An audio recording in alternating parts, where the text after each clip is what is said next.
think I'm going to call this video about something about Antifa getting iced in Minneapolis. I don't know. Maybe I'll go with a title like that. Maybe I won't. But I just wanted to say, and I want to keep this brief, that even though there are similarities between now and the riots of 2020.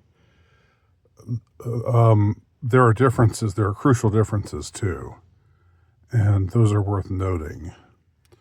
The two quote-unquote martyrs are just two so far that have been lionized because one was some crazy lady who tried to run down an ICE agent and got shot, and the other was some guy who came in with a gun on his person and tried to interfere, and they pepper sprayed him and found the gun, and then there was confusion and someone yelled gun and they shot him. And I'm not here to say that it was executed perfectly, no pun intended, in either case, especially the second case. But I am here to say, the people like that. I'm fairly sure that both of those people, that both Renee Good and this new guy, Petty, is that his name? Pretty, whatever, something like that. I'm pretty sure both of them are. Remember a few months ago I was talking about, and I wrote an article about the large class of people, not marginalized people, not people who are off, well, they are in crazy land, but the point is they're in mainstream society, who reacted to Charlie Kirk's murder by laughing and giggling and just being absolutely. I don't want to overuse the term demonic, but it made me think these people were possessed. The way that they were responding to a man getting shot and killed, a man who wasn't armed, who wasn't intending to go into a fight, who was just trying to talk to people who disagreed with him, and who got shot, and the way they reacted to that. Thousands of them, perhaps more than thousands. I am almost positive that both Renee Good and the newest person who got iced in Minneapolis are that type of person. They may not have made videos, but they're the type of person who would have made a video or put something up on the internet saying, "Ha ha ha! I'm so happy that they killed Charlie. Now they should kill the rest of his family too." Ha ha.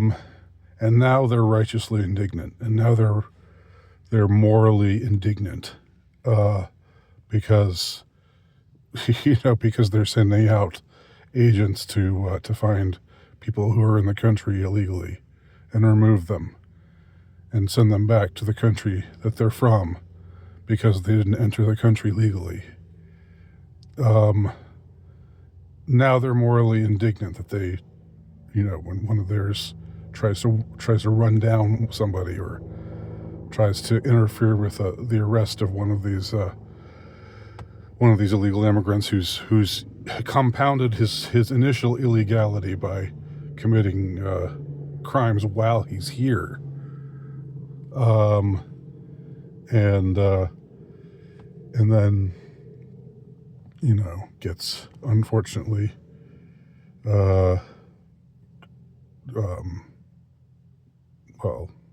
gets ended, gets iced, and now we're supposed to be morally indignant and sad about that. I'm no sympathy here. I feel no sympathy. I'm not saying, I don't want to paint with a broad brush. I'm not saying everybody who's marching in the streets in Minneapolis is a bad person who wants to kill ICE agents, and I don't know. I know there's good and bad in everyone, but the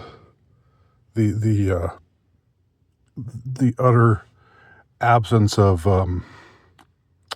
any kind of equivalency, the sheer hypocrisy, and just going on social media and having people, it's reminding me again. It's reminding me of the of 2020 in some ways, but I began by saying that it's different. And I think it is different because what happened in 2020 happened to a black man and by a cop. And that, the George Floyd thing. And these are white Antifa types who are getting iced now. And that just doesn't quite have the same draw. It doesn't quite have the same. I mean, these people are going to be forgotten fairly quickly. But George Floyd, because of his race, because of what he ostensibly represented, even with his own dubious criminal past, that was more, that had more cachet. And what happened to these two people, because they're white, because they're Antifa, well, and because, one of them tried to run an agent over, the other one tried to, or tried to interfere with an arrest while having a loaded gun on his person. It's obvious. We everyone who has eyes to see can see it. So those are my thoughts about the people who got iced. Who got iced in Minneapolis, where it's icy cold right now, just like it is over most of the country, in more ways than one. There you go. Those are my thoughts.